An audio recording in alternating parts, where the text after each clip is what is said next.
নমস্কার বন্ধুরা, রকমারি কিচেনে আপনাদের সবাইকে স্বাগত। আজকে আমি একটা রেসিপি আপনাদের সঙ্গে শেয়ার করব।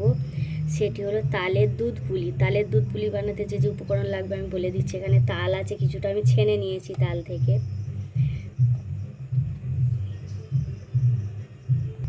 তালের দুধ পুলি বানাতে আমার অবশ্যই পরিমাণে এখানে 750 দুধ আছে। আর দুধটা গাঢ়, কি সুন্দর দেখো। দুধটা আমি গরম করে নিয়েছি আগে থেকে। আর কি সুন্দর হলুদ মতো ভাসছে সর। এরকম গাঢ় দুধ হলে খুব সুন্দর হবে তালের দুধ পুলি। আর আমি এখানে নিয়েছি কিছুটা নারকেল কোড়া আর চিনি। যে যেরকম পরিমাণে মিষ্টি খাবে সেরকম চিনি দেবে। আর নারকেলটাকে আমি প্রথমে একটুখানি কড়াইতে দিয়ে ছাই করে নেব। এখানে কিছুটা ময়দা আছে, ময়দা তো আমার অবশ্যই লাগবে। আর কিছুটা নুন দিয়ে ময়দাটাকে প্রথমে মিশিয়ে নিতে হবে। তারপর আমি তাল দিয়ে ময়দাটাকে মাখবো। কিভাবে বানায় বন্ধুরা দেখুন, আর চটজলদি বানিয়ে নিন বাড়িতে তালের পিঠে পুলি। দেখুন বন্ধুরা, আমি তাল দিয়ে ময়দাটাকে মাখিয়ে নেব প্রথমে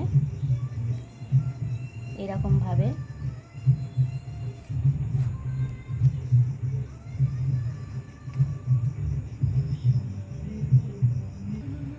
দেখুন বন্ধুরা, এরকম একটা ডো বানিয়ে নিতে হবে।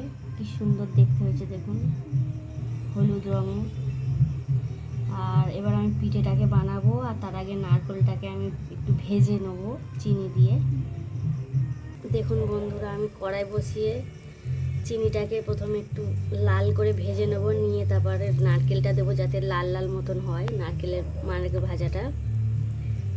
চিনিটাকে একটু লাল লাল করে ভেজে নিতে হবে, ক্যারামেলের মতন করে ভেজে নেব। করলে খুব সুন্দর স্বাদ আসবে নারকেলের। দেখুন বন্ধুরা, এরকম করে চিনিটাকে আমি গলিয়ে নিয়েছি। এবার নারকেল দিয়ে দেবো।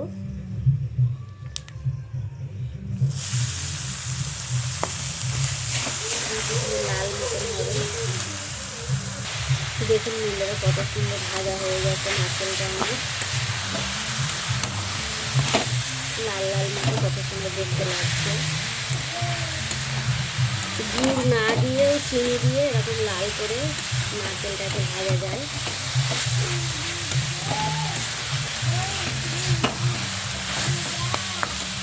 এবার আমি নামিয়ে নেব।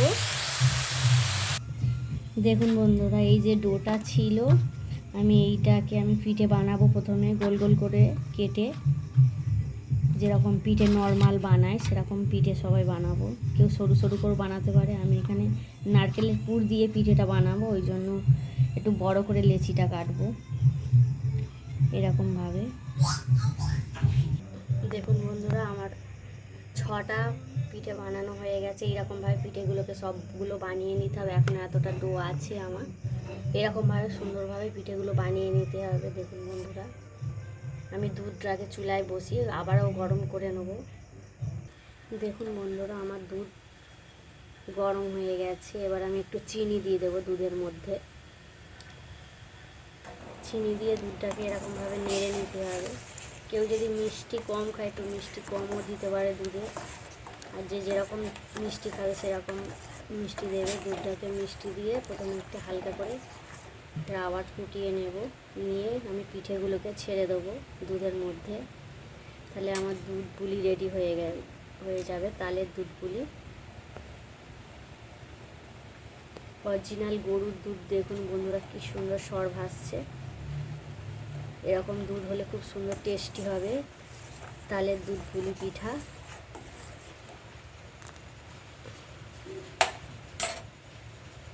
দেখুন বন্ধুরা, কত সুন্দর ফুটে গেছে দুধটা। দেখুন বন্ধুরা, যে পিঠেগুলো আমি বানানো হয়ে গেছে, আমি সেই পিঠেগুলো দুধের মধ্যে ছেড়ে দেব। এইরকমভাবে ছেড়ে দেবো সমস্ত পিঠেগুলোকে।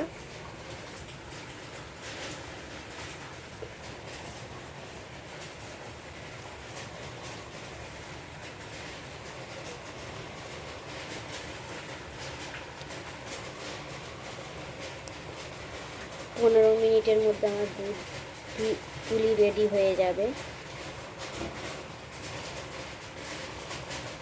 দুধে ভাজতে কত সুন্দর লাগছে দেখুন পিঠাটাকে।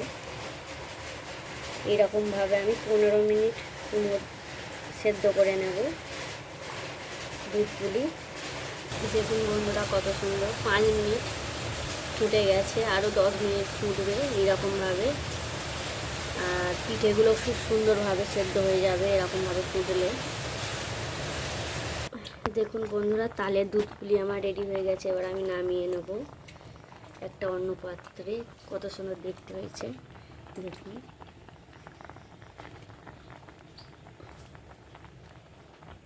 দেখুন বন্ধুরা তালের দুধ পুলি পিঠা রেডি হয়ে গেছে, কত সুন্দর দেখতে হয়েছে। আমি নারকেল কোড়া দিয়ে সুন্দরভাবে সাজিয়ে দিয়েছি, আর এত সুন্দর সফট হয়েছে। আমি একটা কেটে দেখিয়ে দেব।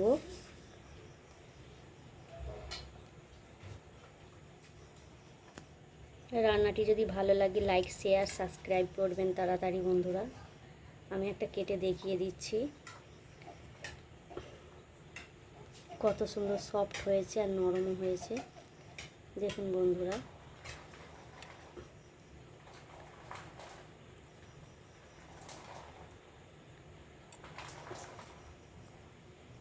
কত সুন্দর সফট হয়েছে দেখুন।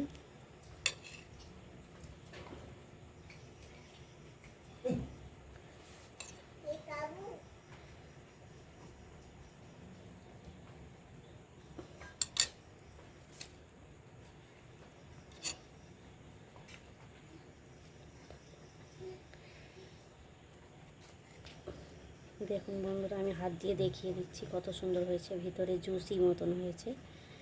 আপনারা চটজলদি বানিয়ে নিন বাড়িতে, আর রান্নাটি যদি ভালো লাগে বাড়িতে চটপট বানিয়ে নিন।